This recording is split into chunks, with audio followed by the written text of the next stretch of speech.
민원련의 미디어 탈곡기 954회 방송 시작하겠습니다.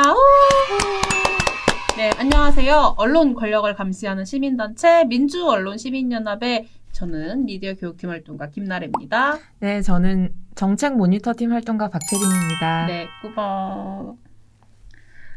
네, 오늘 이야기를 하기 위해서는 시간을 잠시 거슬러 올라가야 할 것 같습니다. 2020년 8월로요. 지난 여름인 8월? 혹시 기억은 나시나요? 그때 뭐 어떤 일들이 있으셨는지. 저 같은 경우는 2019년 8월쯤이라고 하면은 여름 휴가 같은 게 기억이 날 텐데 2020년 8월은 아무래도 코로나19 때문에 모든 사건, 사고 그리고 이슈가 다 코로나19와 연결이 되는 것 같습니다. 2020년 8월 광복절에 광화문 앞에서 열렸던 집회 기억나시죠? 당시 그 집회 신고 인원이 추산으로만 한 27,500명 정도가 모였다고 하는데요. 당시에 박채린 활동가가 조선중앙동아일보 이렇게 세 군데를 비롯해서 언론에서 광화문 집회에 대한 광고를 실어줬다. 특히 조중동 같은 경우에는 7월부터 8월까지 약 한 달 동안 36회 이 해당 광고 내용을 실어줬다라고 해서 모니터 보고서를 썼어요. 조회수가 1만 1천여 건 정도로 굉장히 많은 시민분들이 관심을 가져주셨던 저희 민원련 민원련 보고서였는데요. 오늘은 또 그와 괴를 함께하는 민원련 논평을 이야기해보려고 합니다. 최근에 또 조중동을 비롯한 신문 매체에서 좀 문제적인 광고가 실렸다고 합니다. 사랑제일교회 전광훈 목사와 관련한 신문 광고라고 하는데 이게 도대체 무슨 말이에요? 무슨 내용이 실렸다는 건가요? 네, 총 3종류의 광고가 실린 건데요. 네. 방금 말씀하신 전광훈 목사 관련 광고가 2종류고 그다음에 기독교 단체 입장문 관련 광고가 한 건이 있습니다. 네. 일단 그 전에 광고는 사실 누구에게나 좀 열려져 있고 네. 기사에 비해서 폭넓게 표현의 자유를 인정받는 것이기는 해요. 네. 그래서 사실 광고를 문제 삼는 것이 저는 기사를 문제 삼는 것보다 조금은 조심스러웠거든요. 네. 네, 그럼에도 민원연이 문제로 지적을 한 건데 일단 광고 내용만 제가 일단 설명을 드릴 테니까 네. 무엇이 문제인지 같이 생각해 보시면 좋을 것 같습니다. 듣고 한번 판단해 보겠습니다. 네. 먼저 전 목사 관련 첫 번째 광고는요. 정광훈 전부 무죄 석방은 대한민국 승리라는 제목의 광고입니다. 네. 조선중앙동아문화일보 12월 31일 오피니언면 하단에 게재가 됐고요. 네. 지금 현재 정광훈 목사가 감염병 예방법 위반으로 수사를 받고는 있어요. 네. 근데 여기서 언급한 무죄가 그거와 관련된 것은 아니고요. 지난 4월 15일 총선을 앞두고 광화문 집회에서 정광훈 목사가 자유우파 국민들이 황교안을 대표로 뽑은 이상 반드시 우리가 하나가 되어서 4월 15일 날 이겨야 되는 것입니다. 내년 4월 15일에 총선에서 자유우파 정당들이 합하여 우리가 3분의 2 200석을 해야 되는 것입니다. 평창 동계올림픽에서 대한민국의 간첩의 왕인 신영복을 내가 가장 존경하는 사상가라고 말했습니다. 이것은 간첩의 본체라고 하는 것입니다. 자유우파 정당을 지지해달라. 그리고 문재인 대통령은 간첩이다. 이런 발언을 한 것을 두고 공직선거법 위반 그리고 명예훼손 혐의를 받고 있었는데 그것에 대해서 이제 무죄 판결을 받고 전 목사가 이런 입장의 광고를 낸 것입니다. 그리고 두 번째 광고를 설명드릴게요. 네. 이 광고는 조선중앙동아에만 실렸고요. 네. 1월 1일에 역시 오피니언면 하단에 실렸습니다. 네. 제목이 좀 다른 두 개의 광고가 실렸는데 먼저 중앙과 동아일보에는 국민이여 일어나 헌법과 체제를 지키자 네. 라는 제목의 광고였고요. 조선일보에 실린 광고는 국민이여 일어나라 주사파로부터 나라를 네. 지키자 이런 내용이었습니다. 문재인을 탄핵하라 주사파 정부 탄핵하라 이런 내용이 제목 아래에 적혀 있었습니다. 네. 그리고 세 번째 광고인데요. 기독교 단체 입장문 광고입니다. 핵심 내용은 정부가 코로나19 확산의 책임을 회피하기 위해서 교회를 희생양 삼고 있다는 내용의 기독교 단체 입장문이었습니다. 이 광고는 조선중앙동아국민일보가 12월 31일에 전면으로 광고를 했습니다. 내용을 짧게 설명을 드리면은 교회는 어느 것보다 철저하게 방역을 했다. 그럼에도 정부가 반헌법적인 방식으로 교회를 폐쇄하고 예배를 제한했다. 그리고 정부가 중국 관광객을 허용하는 바람에 대구에서 코로나19가 확산됐다. 뭐 이런 내용의 내용을 적은 입장문 광고입니다.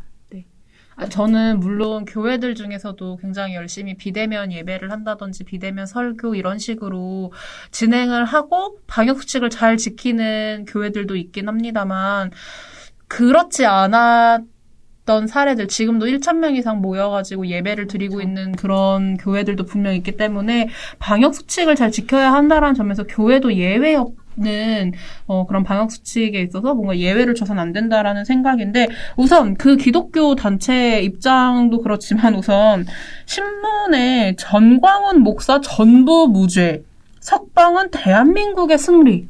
아무리 광고가 신문 대비 표현의 자유 범위가 조금 넓다고 할지언정 지난 광화문 집회 관련해서는 분명히 코로나19 상황에 지대한 영향을 미쳤잖아요. 그때를 생각해보면 아무래도 전광훈 목사 관련한 이런 광고가 실린 거에 대해서 좀 비판의 목소리가 분명 있을 것 같습니다.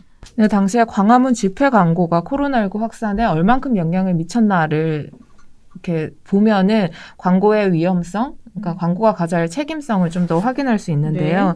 중앙방역대책본부가 11월 5일 기준으로 광화문 집회 관련 사망자는 12명, 그리고 확진자는 650여 명에 달한다라고 발표를 했습니다. 네.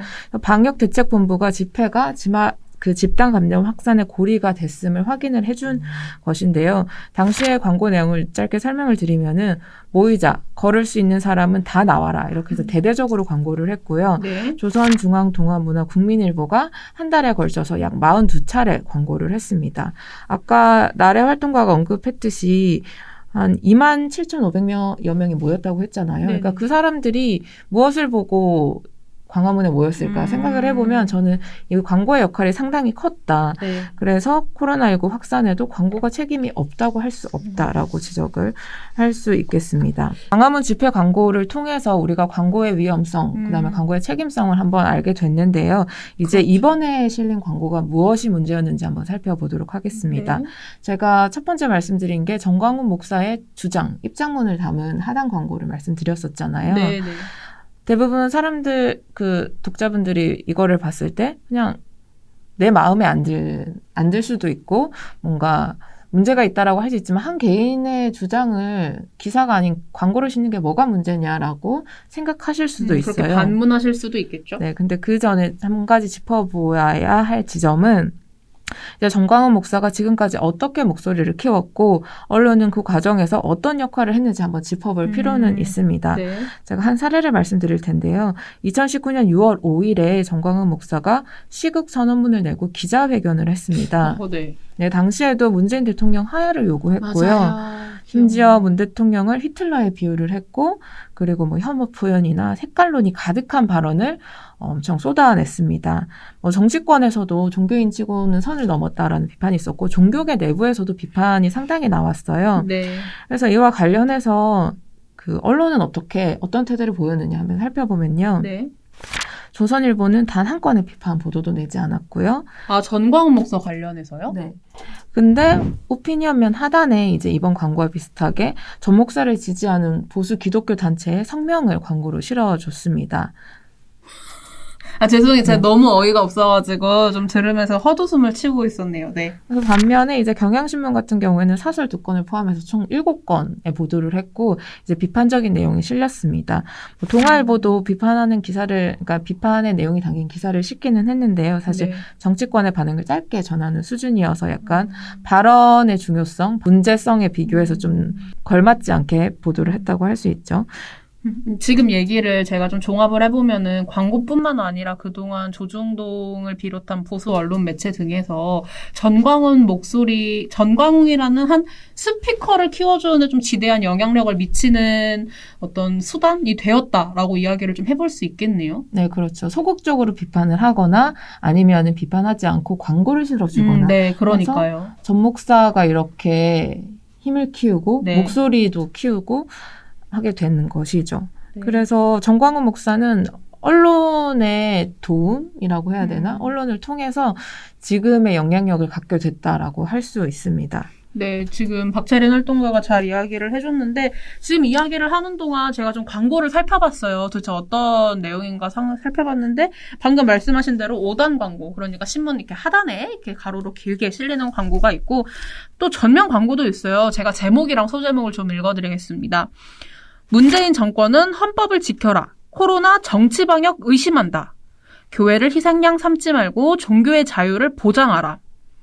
이게 대충 읽어봐도 저희가 앞에서 잠깐 조금 설명해드렸지만 납득하기 어려운 지점들이 좀 됩니다. 박채린 활동가는 광고에 명백한 허위 사실이 실렸다고 말했는데요. 네, 그 광고에서는 교회가 어느 곳보다 철저하게 방역을 했음에도 정부는 반헌법적 방식으로 교회를 폐쇄하고 예배를 제한했다라고 주장을 하고 있는데요. 여기부터 팩트가 틀렸어요. 그렇죠. 다들 알고 계시다시피 그 성북구 사랑제일교회를 포함해서 여러 교회들이 대면 예배를 강행하면서 방역수칙을 지키지 않았고요. 그리고 광복절 집회 등을 통해서 대규모 감염에 영향을 끼친 점도 방역당국이 확인을 했습니다. 그리고 정부의 방역 조치는 기독교만을 대상으로 한 게 아니에요. 그 감염 위험을 낮추기 위해서 단계별 방역 수칙에 따라서 대면을 비대면 방식으로 바꿀 것을 모든 종교에 요청을 한 것입니다. 네. 그래서 그런 요청을 받아들여서 천주교나 불교, 원불교는 미사나 법회를 중단을 했었고요. 근데 교회는 강행을 했던 거죠. 네, 이 지점에서도 좀 문제적인, 그러니까 우리가 그동안 너무 언론을 통해서 얼마나 그 대면 집회를 강행하려고 했던 일부 기독교 문제를 확인해 볼 수 있었기 때문에 이 부분도 허위 사실로 짚었고, 하나 더 이야기하고 싶은 게 그 중국인 관광객들로 인해서 코로나19가 확산됐다, 이 부분도요? 코로나19의 전국 확산은 3월에 대구 지역을 중심으로 시작이 됐고요. 그 배경 우리 모두가 알고 있듯이 신천지 교인들을 중심으로 시작이 됐죠. 네. 그래서 그 중국인 관광객과는 사실 연결점이 없어요. 근데 그 입장문에서는 중국인 입국을 허용해줬기 때문에 신천지 그 대구에서 코로나가 확산됐다라고 주장을 하고 있는데 사실 인과관계가 성립하지 않는 정보들로 왜곡된 주장을 하고 있는 것이죠. 이외에도 민주노총이 대규모 집회할 때는 적극적 검사 행위가 없었다라고 했는데 당시 서울지방경찰청은 불법 행위가 나오면 엄정하게 대응하겠다라고 얘기를 했고요. 근데 불법 행위가 나오지 않았기 때문에 크게 대응을 하지 않은 것입니다. 네네. 그 당시에 민주노총 같은 경우에는 발열 체크라든지 마스크 착용 등 방역 조치에 대해서도 분명하게 잘 이행을 했다라고 이야기를 하고 있습니다. 네, 또요? 네, 그래서 사실과 다른 내용이 되게 엄청 많았던 것이죠. 그렇죠. 네. 이렇게 이야기하면 좀 안 되는 지점들이 좀 많이 그 광고에 좀 실렸다. 허위 사실이 실렸다라고 확인해 볼 수 있죠. 단순히 개인의 주장으로 보기가 어려운 게 너무나 명백한 거짓을 기반으로 한 주장들이라 이런 부분은 광고를 하더라도 사실 신문이 책임 있게 걸러내야 할 필요가 있다라고 지적을 한 것입니다. 네, 저희가 이렇게 좀 신문들이 이런 광고들을 실어주는 것이 과연 옳느냐라고 이제 박채린 활동가하고 함께 이야기를 하고 있는데요. 생각해 보면 지난 7월 15일부터 8월 15일까지 그 광화문 집회 광고를 실어줬던 36회나 실어줬던 조중동을 비롯해서 문화일보, 국민일보 이런 곳들까지 그런 언론들에 대해서 저희가 비판을 하고 또 저희 비판뿐만이 아니라 사회적으로 시민분들이 굉장히 공분을 하고 많은 비판을 했어요. 그 매체들에 대해서 방역이 환경에서 지금 모범을 보여야 될 언론이 그런 광고를 실어주고 있느냐라고 이야기를 했는데 그런데 지금 이제 박채린 활동가가 논평에서 또 하나 콕 집어서 언론뿐만이 아니라 이들도 문제다라고 이야기를 하고 있어요. 네, 한국신문윤리위원회를 제가 지적을 한 것인데요. 네. 한국신문윤리위원회에서 짧게 설명을 드리면은 국내 유일의 언론 자율감시기구입니다. 언론인들이 직접 뜻을 모아서 만들었다는 건데요. 네. 언론의 경우에는 표현의 자유가 상당히 중요하기 때문에 스스로 자율적으로 감시를 하겠다 해서 만들어진 거예요. 우리가 주로 방송통신심의위원회나 방송통신위원회를 얘기를 많이 했잖아요. 이 자리에서. 네네. 민원련에서 방심이랑 방통 얘기는 하도 많이 해가지고 다들 아실 것 같은데 신문윤리위원회 얘기는 처음 하는 것 같아서. 네. 네, 방송통신심의위원회나 방통위 같은 경우에는 위원을 구성할 때 대통령이 일정 부분 관여를 하는 네. 기관들입니다. 그런데 신문윤리위원회는 언론인들이 직접 스스로 한다는 점에서 좀 차이가 있다고 볼 수 있는데요. 그러면은 뭐 대통령이나 왜 방통위 방심위 생각하면은 대통령 쿼터 혹은 여당과 야당 쿼터 이런 게 있는데 신문윤리위원회는 그런 게 없나요? 네, 그렇습니다. 언론인들이 직접 모여서 만들고 대부분 그 위원회 구성도 전현직 언론인들로 구성이 되어 있습니다. 네. 언론이 국가기관 등으로 규제를 받을 경우에는 표현의 자유가 좀 침해될 수 있는 측면이 있거든요. 그래서 언론은 우리 스스로 감시를 열심히 하겠다 해서 이거를 만들었고 이제 우리가 언론에게 표현의 자유를 이제 보장하는 하나의 근거가 되는 단체인 것이죠. 그래서 그만큼 그 역할이 중요하고요. 그래서 신문윤리위원회는 신문 광고 윤리 강령도 제정을 해두고 있어요. 네. 1976년부터 제정을 해뒀는데요. 내용을 좀 설명을 드리면은 독자에게 이익을 주고 신뢰받을 수 있어야 하며 공공질서와 미풍양속을 해치거나 신문의 품위를 손상해서는 안 되고 그 내용이 진실하여야 하며 과대한 표현으로 독자를 현혹하는 광고를 실어서는 안 된다라는 내용을 담고 있습니다. 그리고 각 언론사들은 이를 바탕으로 자체적인 준칙을 마련해 두고 있습니다. 사실 이 내용만 보면은 기준이 좀 모호한 거는 사실이에요. 너무 당연지사인 얘기가 실려있긴 하네요. 그래서 이제 신문윤리위원회의 역할이 더 중요한 게 이제 사안별로 맥락을 고려해서 네. 이것을 규제해야 되는지 말아야 하는지 무엇이 문제인지를 적재 지적을 해줘야 하는 것이죠. 그렇죠. 그리고 하나 더 얘기를 할 것은 신문윤리위원회가 상당히 공적 책임을 갖고 있는 기관입니다. 왜냐하면 한국언론진흥재단으로부터 공적 지원을 받고 있거든요. 한 해에 7억 5천만 원의 규모의 지원을 받고 있다고 합니다.